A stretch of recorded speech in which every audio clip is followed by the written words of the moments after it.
Coming up, what an excellent day for Catholics.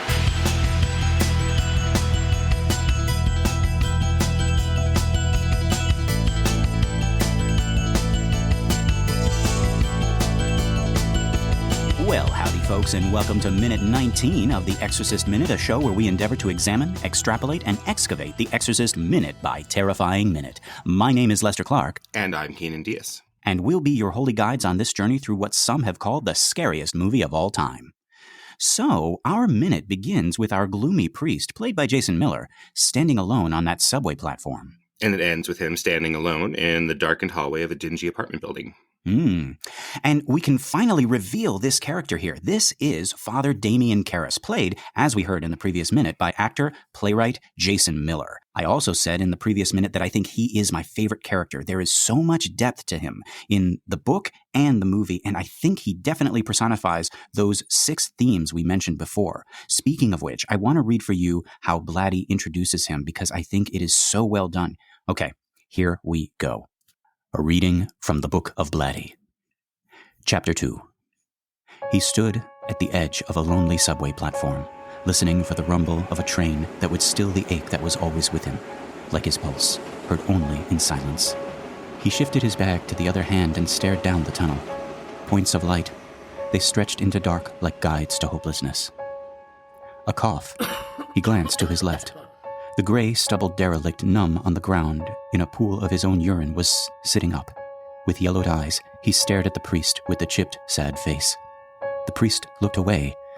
He would come. He would whine. "Could you help an old auto boy, Father? Would you?" The vomit-flaked hand pressing down on the shoulder, the fumbling for the metal, the reeking of the breath of 1,000 confessions with the wine and the garlic and the stale mortal sins belching out all together and smothering.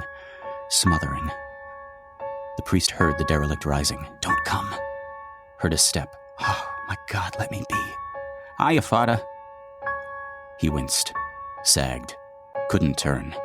He could not bear to reach for Christ again, in stench and hollow eyes, for the Christ of pus and bleeding excrement, the Christ who could not be.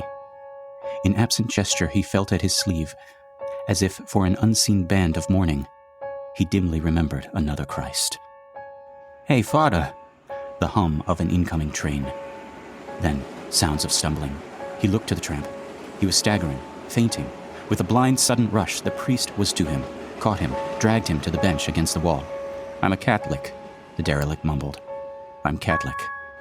The priest eased him down, stretched him out, saw his train. He quickly pulled $1 from out of his wallet and placed it on the pocket of the derelict's jacket. Then decided he would lose it. He plucked out the $1 and stuffed it into the urine-damp trouser pocket. Then he picked up his bag and boarded the train. He sat in a corner and pretended to sleep. At the end of the line, he walked to Fordham University. The $1 had been meant for his cab. When he reached the residence hall for visitors, he signed his name on the register. Damien Karras, he wrote. Then examined it. Something was wrong. Wearily, he remembered and added, S.J. And for those who don't know, that S.J. stands for Society of Jesus, or they call them Jesuits for short. Right, so it'd be like you forgetting to sign, your brother forgetting to sign Captain Clark somewhere, right? It'd be so unthinkable. Yeah, it's like, oh yeah, I am a priest, right? And that's something that he completely forgot. Well, jeepers, another bummer from the Book of Blatty. Right. Ooh, that is some beautiful alliteration there. Another bummer from the Book of Blatty. We should replace it. I know we're going the whole Catholic thing, a reading from the Book of blah, blah, blah. Right. But I like a bummer from the Book of Blatty. It is right to feel bums from the Lord. Oh, God. Okay, so immediately we see a difference here, and it's a rather big one, I think. Keenan, did you catch this? Yeah, he helps the guy out instead of ending and walking away. Yeah, right? And so in the movie, he doesn't help the guy. It's very clear here. And I hadn't seen this scene in a while, and I'm more familiar with the book, and I thought I remembered maybe the movie left it ambiguous, but it's very clear. He looks at him, and then he moves away. And now I'm sort of going through my own crisis of faith here, Keenan, because in previous minutes, I said that this guy was my favorite character, and I have my reasons for that, and I've built them upon maybe the version that I'm more familiar with, which is the book. And I think movie just negated that. And I know there are going to be differences between the book and the movie, and we've already touched on a bunch of them. And we agree and appreciate when a change serves the film better, but this change bothers me. And let me tell you why. And yes, we're giving away a lot about Karras here in this first minute with this character, but I can't help it because we need to address this part. So the way that I see Karras, the way that I've always seen Karras, is that Karras is somebody who feels crowded. He feels weighted down by his need to help. And that feeling of being weighted down, that feeling of disgust and despair in not being able to see Christ in his fellow man, leads him to think that he is a bad priest. He talks about Christ. He talks about how he, quote, dimly remembered another Christ. And I read that as there was a time when he did these acts of love and kindness with his heart as well as with his hands, but something has happened, or maybe a lot of things have happened, and that's no longer the case. He does not look to this homeless man with love the way perhaps he imagines that Christ would. And I think that's... Or if I could, jump in the way that Father Marin does. Yes. We were talking before about that. You mentioned like this kind of like impossible ideal, that Father Marin has of, looking with love at the tea shop owner, right? And looking at love, to all of, humanity. And I think, that's what bothers Damien here.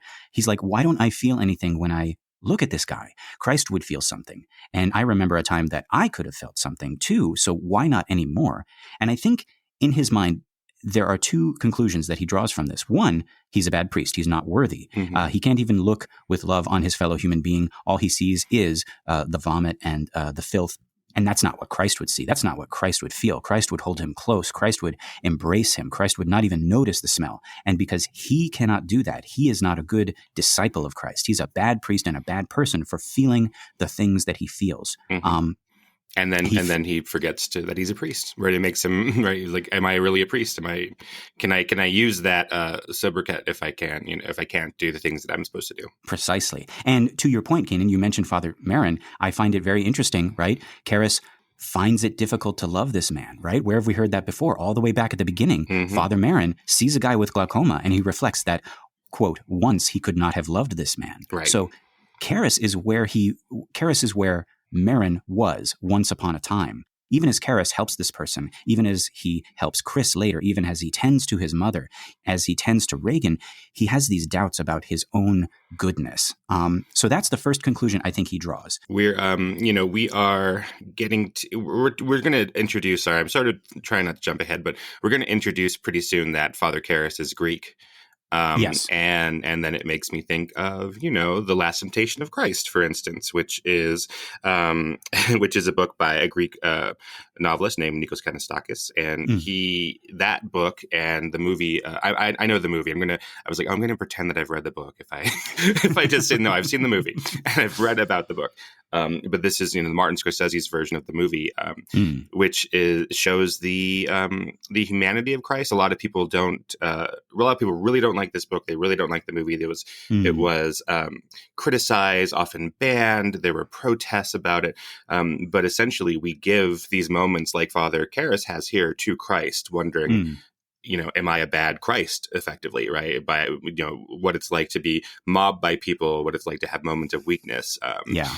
And the devil comes to him in the desert, as it is in the Bible, but it makes explicit what those temptations are about.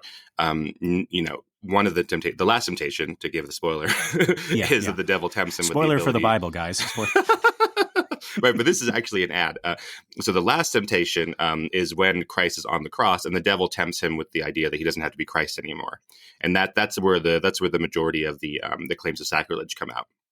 Because in the desert, Christ is biblically tempted with things like, oh, you could be a king, I could give you power, those things. But this idea that what the devil could actually get the closest to with Christ is to say, you don't have to do this anymore, you don't have to be the Son of Man anymore, and that's where the controversy comes in. But I'm stricken a lot by how Father Damien's fears here and worries here are very similar, like what it is to step away from the priesthood. No, you're absolutely right. I really like that. And that is an image of Jesus that we don't see a lot of. You hear in the Bible stories, when I'm growing up in Catholic school and all this stuff, he healed this man and he helped this person, and it's all kind of like, flick of the wrist and bada bing, bada bang, bada boom, right?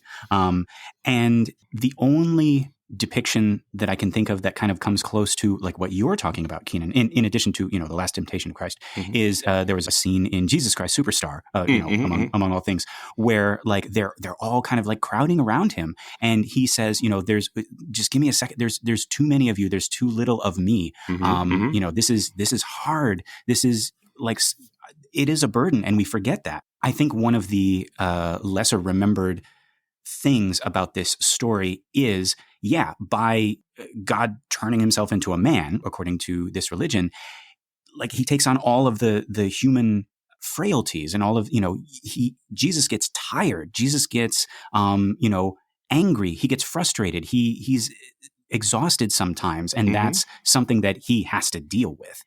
He gets afraid. He doubts, like all of these things that are not so much depicted in modern retellings of it, but it's like that's the whole point. Like he's human, right?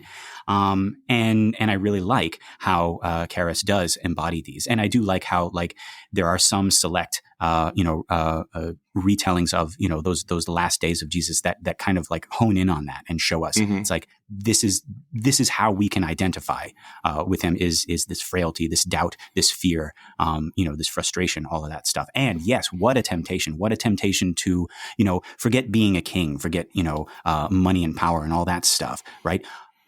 Just let this all go. Right. You don't have to do this. You can put this aside. Wow. Yeah, to be Christ-like, right, as Christians are asked to do, is this impossible what's the word? Ambition, I suppose, right? It's not, you're never meant to be able to reach it. Because I mean, if you were to be Christ-like on earth, it would literally be giving the tunic off of your back, literally taking the food out of your children's mouth. It's something that we would go crazy doing. I wouldn't know where to begin. Yeah. Just looking at the news now and like hearing, stuff that's going on, and remembering the whole, like, forgive your enemies and forget. It's like sometimes that is impossible, like psychologically impossible. We were talking about that in class, right? This idea of turning the other cheek, which we tend to think of like, okay, if you're stricken, then you turn the other cheek, and it's like this act of defiance, like I'm standing up to this person and showing them that they didn't affect. But that's not actually what it is. It is right. If you are stricken on your cheek by your enemy, then your enemy must want to strike you, and so you give yourself to your enemy, right? That's the Christian ideal. Yeah. Like, please, if you must strike me, here's your second chance. Yeah. And it is, I think it is here that, a lot of people who, started out religious, they maybe kind of have a falling out with religion, because this is a very big ask for people, right? Especially people who have, had sins committed against them it's like, and you want me to forgive this person? You want me to not just forgive them, but love them? I mean, what if they hurt somebody that you love? Like, that, like, I cannot even fathom, right? But that is my humanness, kind of shining through, and that is the frailty of us human beings, and I think this is what Karras is struggling with right now. Is he's not understanding that what he is asking of himself is humanly not possible, right? But he's drawing the conclusion. This first conclusion that he draws is that he is a bad priest. He is a bad disciple of Christ. And that's the first conclusion that I think he draws. And then the second one is that there isn't even a higher goodness at all. How can there be when you have people like this living on the street, caked in vomit, soaked in their own urine? How can there be when his mother is forced to live in this hovel? How can there be when this girl is dying in front of them? How, against all of these outrages and offenses that he sees every day, can there be a God who loves them and cares about them? So this is, it's interesting because this is a man of logic. He is a logical person. We're going to come to find out that he is, a doctor. He is a psychiatrist, right? So, he should know that these two conclusions that he's drawing, it's like, well, I'm not worthy of God, but also there is no God, but I am also not worthy of this not God. Mm-hmm. He has both of these in his head at the same time. He's despairing that there is no God, but he's also despairing that he is not worthy of this God that he just, is now doubting. That's a lot to kick around up there, Jimmy. That's a lot to kick. Like, is there any room for anything else in there? Oh my God. But here's the thing, and this is why I like him. Despite all of that, despite all of his doubts, and in the face of all of these atrocities, he still helps. He still stays. And that's what I love about this character. And that's what made him my favorite character. There is a line in Marcus Zuzak's The Book Thief. That's an excellent book. Go check that out, anybody, if you haven't read it. And it's about one of the characters. The main character, this little girl named Liesel, she is adopted by this couple early on in the book. And her new foster father, she observes, has this quality about him that not many adults have, but it is keenly noticed by children especially. Adults lose the sense of it, but children know exactly what this quality is, even if there's no word for it, and that is the quality of not leaving. Children notice that. They notice when you stay, and they make that call. They say, this person is good. And in that way are maybe better judges of character than we are. We may not notice the good that we do or the good that we are to other people. But yeah, so it's very, very keenly felt by this little girl, Liesel, towards her foster father. And it reminded me of Damien Karras in this book. And that makes me think back to that line that we heard as Chris was walking home, right, in the previous minute. She overhears one of the two priests say, there's not a day in my life that I don't feel like a fraud. And we see Karras is one of those two priests that she overhears. Now we come to find that Karras is, like I said, a psychiatrist within the church. That's his job. He counsels other priests in matters of goodness and faith, which ironically are the very things that he is struggling with. And so I love the movie's decision to make that scene ambiguous, where we can't tell if it's Karras who spoke or it's the other priest. They both look equally possible, right? When you just look at the images of it, either of them could be very upset about that. And in the draft of the screenplay that we have, that conversation is it switches point of view to Damien. When Chris sees it, then we switch over to Damien, and when we get more of that conversation, and it's much more clearly about Father Karras and not the other guy, and we hear about the kind of things that he'll be worrying about that he doesn't actually put into words until a couple of minutes from our minute now with his mother. Yes. And so I wish, Keenan, I really, really wish that this scene, the one that we're looking at now, was a little bit more ambiguous. If we had just cut like half a second later on like Karras's face as the train goes by, right behind him is like, shoom, or on the guy's face as the light passes over it. And now we're in the next scene and he's walking down the street. I would have loved that so much more, because then we would be in doubt with Karras. Did he help the guy? Is Karras a good person? We don't know. We don't know because Karras doesn't know, right? Because that act of helping, he doesn't even think of it that way. He's like, well, if I feel bad about helping, then it doesn't matter if I help or not. So even if he does help, like if you were a guy, like if you were counseling Karras, right? So Karras goes to a psychiatrist and you're the psychiatrist, or another priest, right? And you're another priest, and you're telling Karras, it's like, well, you felt this disgust, but you still helped him out. Karras would like brush you away. He'd be like, yeah, but like, well, I didn't feel it. And I think that's the thing that bugs him. And so he wouldn't even remember that he helped this guy. I mean, maybe he knows with his head, but he doesn't know with his heart. He's like, I should feel something too. Well, I don't have as big of a problem with the change from the book into the screenplay and film, would say that definitely Father Karras does not give him the dollar. I think it's early on. I mean, I don't know if we need to see our heroes completely formed.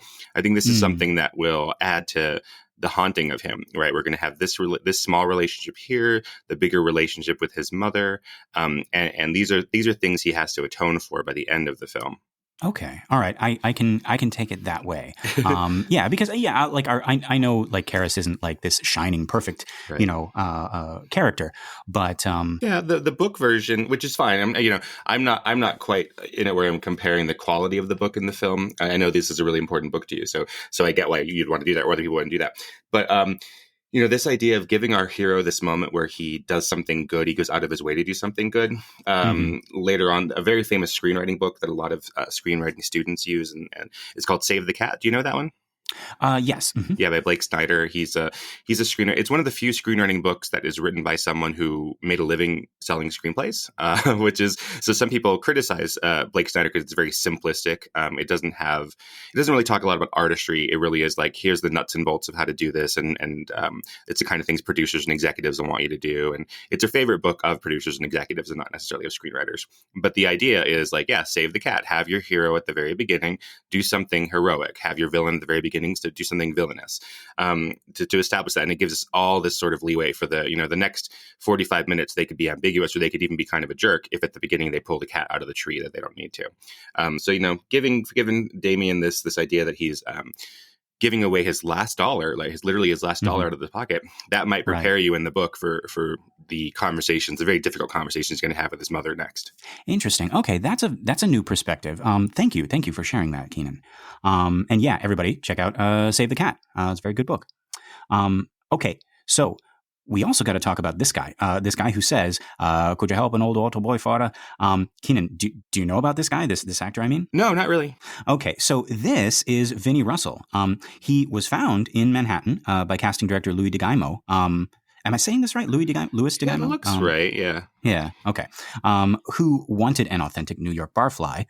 He finds Vinnie in one of these bars, and he pays for his drinks all the way up until shooting day. According to the Wondery podcast that we were listening to, Inside the Exorcist, this is not even a costume he's wearing. These are his actual clothes. On the day of shooting, he was so drunk that it took them 5 hours to film him to say that one line. And then later, they found out that the background noise had drowned it out, so they had to track him down again and bring him into the recording studio so that he could re-record those lines. Vinnie had no recollection of shooting this scene. He was amazed at seeing himself up on the big screen. It took them 2 more hours to get the line reading, after which Vinnie stands up, pulls up his pants, straightens his shirt, and heads for the door, announcing that this is the last time he works with that director. Well, good for him. He gets to be in a big movie. Like one of the biggest movies. This is he gets his SAG union card. If he wore his own clothes to set, he gets a little extra money for bringing his own costume. So, oh, well, there we go. Great, Keenan. Do you think Friedkin paid him at all? This is knowing Friedkin, knowing what we know about Friedkin. This speaks to the point that I was just going to make. I feel like this is another case of like, there are so many other easier ways to do this, right? We could have used an actor, right? And even after the first recording didn't work, they could have just dubbed it over with anybody else's voice. Do you know that about Andie MacDowell and Glenn Close? Do you know this story? No. Tell me this story. Tell us this story. Do you know this Christopher Lambert version of Tarzan from 1984? Graystroke, The Legend of Tarzan?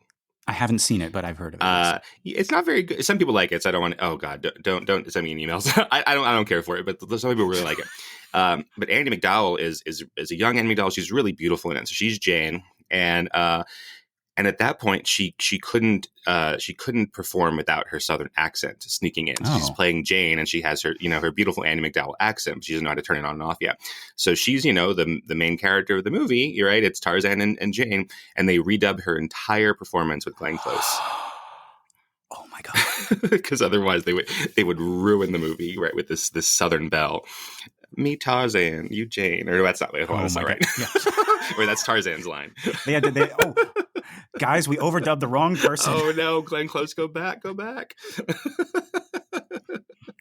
Oh no! And then Glenn Close is Tarzan's mother in the Disney Tarzan. So I like that. Yeah. Oh, film history is full of little things like that are neat. I've heard of that. I've heard of other instances where actors were overdubbed and they didn't even know it until like the screening. Like they saw it in the audience with everybody else, and they were like, "That's not my voice." Like I can't recall any specific stories right now, but like that sounds like other stories that I've heard. Or people go to the premiere and they watch the movie, and then that's how they find out they've been cut out of the film. Jeez. Filmmakers, address this. Tell. Yeah, at least give them a heads up. People Let get them cut know, out all just the time. a heads up. Right? People get cut out of movies all the time. I've been cut out of movies. Oh. Buy him dinner, Jesus. Or an email or a text or something. God. But yeah, so yeah, I don't know.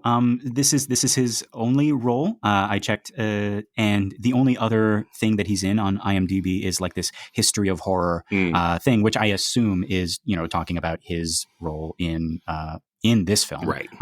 Yeah. So, yeah. Like, I feel like this could have been done like a lot easier, but this is just one of those like obsessions of Friedkin's where he's like, no, we have to have an actual, barfly. We have to have an like, and it has to be his voice. Yeah, like, look at him. But who would know? Yeah, right. Who would know? Yeah, and yes, no, he is absolutely perfect, and again, will be. He is burned into the celluloid of this film. That will never go away. Yeah. Okay, so then we get to the next scene after Karras clearly walks off, right? Right. And so I'm actually not too familiar with New York. I'm assuming this is New York. Both the book and the screenplay say that it is. Right. The screenplay says it's East 21st Street, which I checked by public transportation, is about 4.5 hours today. So it might have been even longer back then, but yeah. And the book was saying he's going to Fordham University to stay at the dorm there, so that's in New York City, right?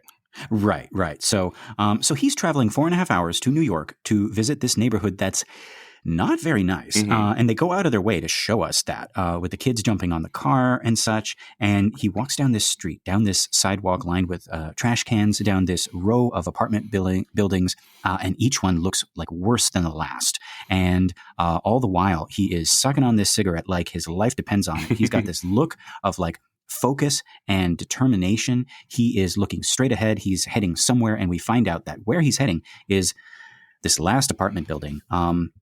The doorway to which looks absolutely vile, like compared to the other ones. Yeah, and in this movie version, right, we have, in addition to what Blatty's talking about in the book, we have these sounds of these kids jumping on this car that's just been abandoned there, and it's really pretty jarring sound. It's rather loud, right? And he's walking past, graffiti that we see. I'm assuming that this is, even when you go to a location, you do have to do some dressing. They probably put the trash cans exactly where they wanted to, et cetera. They might have added some graffiti, but this feels, this is the advantage of going to a real location, right, in New York City and getting this look and feel of it. Storefronts, there's a couple of storefronts mixed in with the residential. All the storefronts are closed as if, they used to be buildings. These kids are playing football in the street, but we don't get the sense that they have had to stop for cars. Like it feels like there's that there are no cars that come down here anymore. And just like the different paint jobs. So everything is like disgusting. There's blue and yellow and red buildings that just don't match each other. And there's no like homogeny at all. No. So now we cut from the chaos outside to an inside that is quieter, but with chaos that is like behind doors or on the other side of walls. We have babies crying. We have horns honking still from outside. He goes up this flight of stairs and stops at a door, and that's where we got to stop as well because that's the end of our minute. Keenan, is there anything else we need to cover in this minute? Yeah, I wanted to bring up this really haunting shot of the man Vinnie Russel who is staring right at Karras, as the car goes by. It's a very, very close shot for this, one-line character. And he's asking for this money and the train is going by and it's like blinking on him. And we've had a couple of these, right, through Father Marin's point of view of people staring right at him. And we're supposed to feel, maybe afraid, maybe a little xenophobic, all those things we've talked about. But we never really doubt that Marin, is capable of loving them. And here, as we said, everybody is, I can't remember if you said earlier if they're possessed or they're haunted, but we sort of have the same idea. Like this feels like a ghost looking at us. Oh, okay. Right. And just the idea of how powerful it is to be looked at.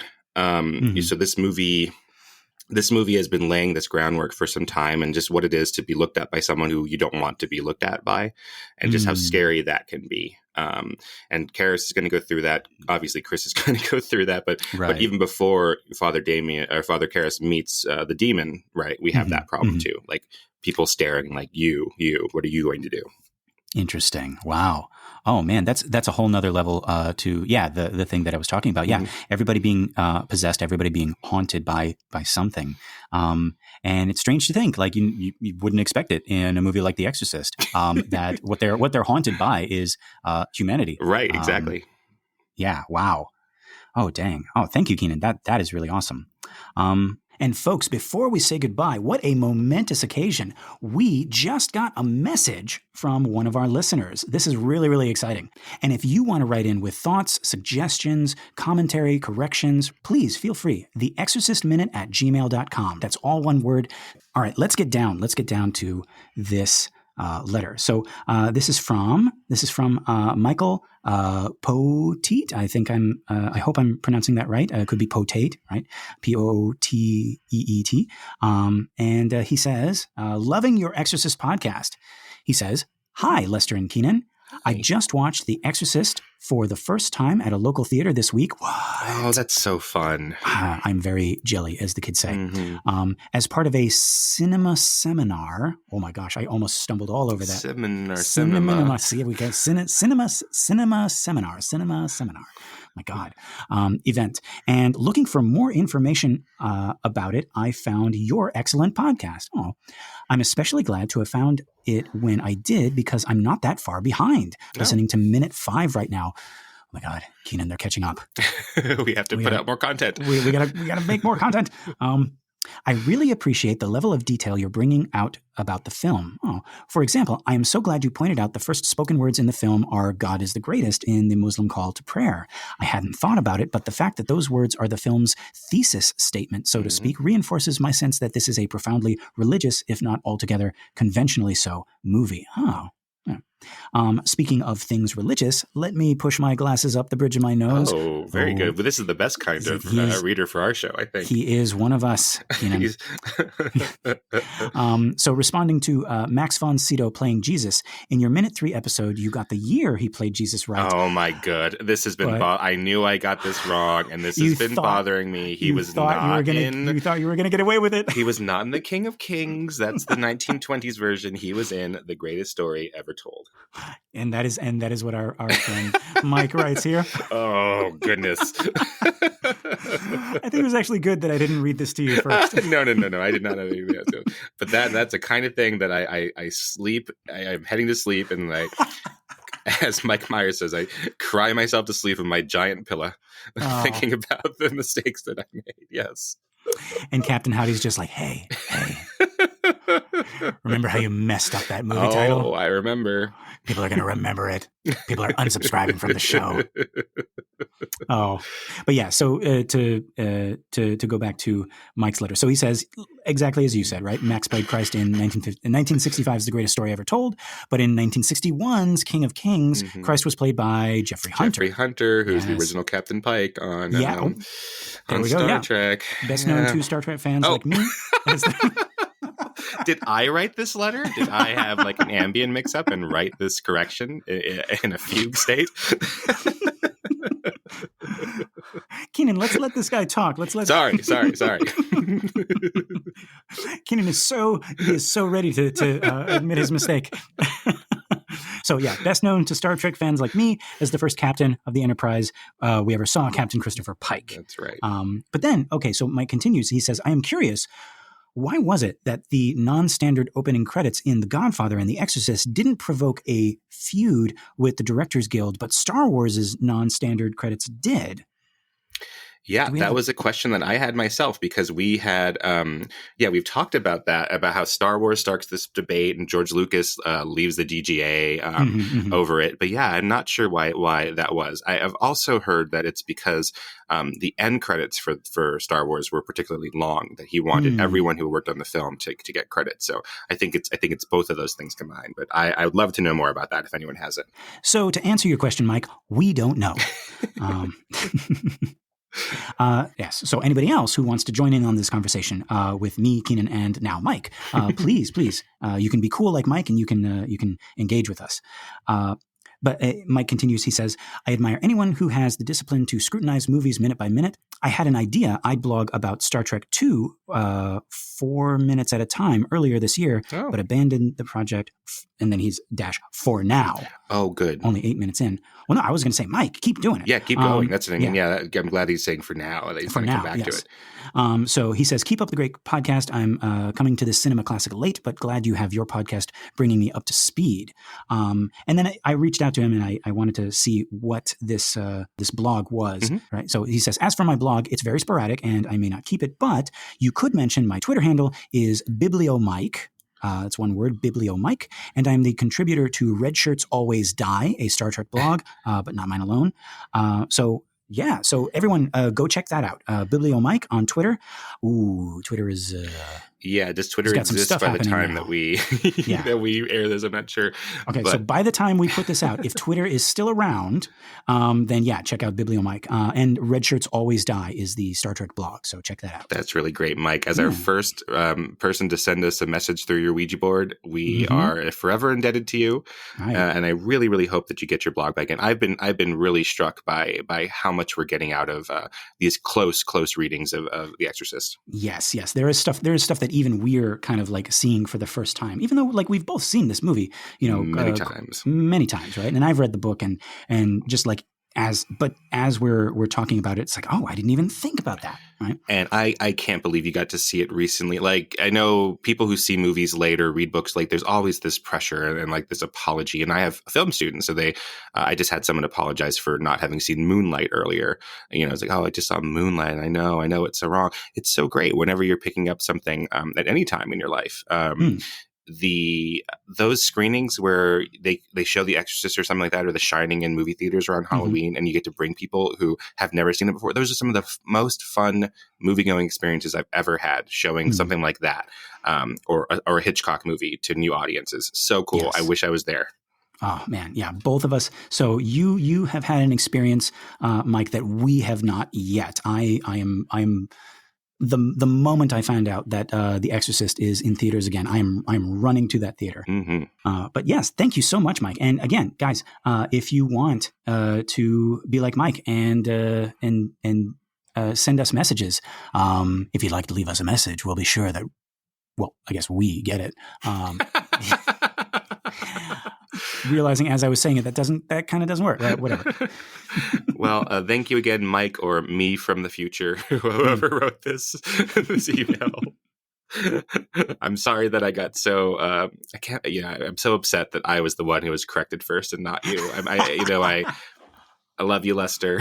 Yeah. But I wish they had sent a correction to you first. I was hoping, but I'm sure I have made many and many a mistake. It's a matter of time, Keenan. It's a matter of time before somebody, drops that in our lap. And I'll be so excited when that happens. Yes, love it. Hey, I might just might start making mistakes on purpose, just to see if anybody's listening. From now on, any of our mistakes are ones we made on purpose in order to drive up engagement with our young fans. Yes, right. Yeah, to get that engagement, right? Yeah. Okay. Well, thank you so much, Mike. And folks, theexorcistminute@gmail.com. Write in, and we will. And also, indicate whether or not you want us to read it on the air, whether you want us to name you, and we'll read your stuff. All right. I think we covered a lot in this minute. This was a really good minute. Anything else you wanted to add? No, Keenan? I think we got it. Okay. So, Keenan, are you thinking what I'm thinking? I think I am, Lester. Okay, folks. Until next time, the power of Tarzan compels you. Me, Tarzan. You, Jane. Oh, whoa, whoa, whoa, whoa, whoa.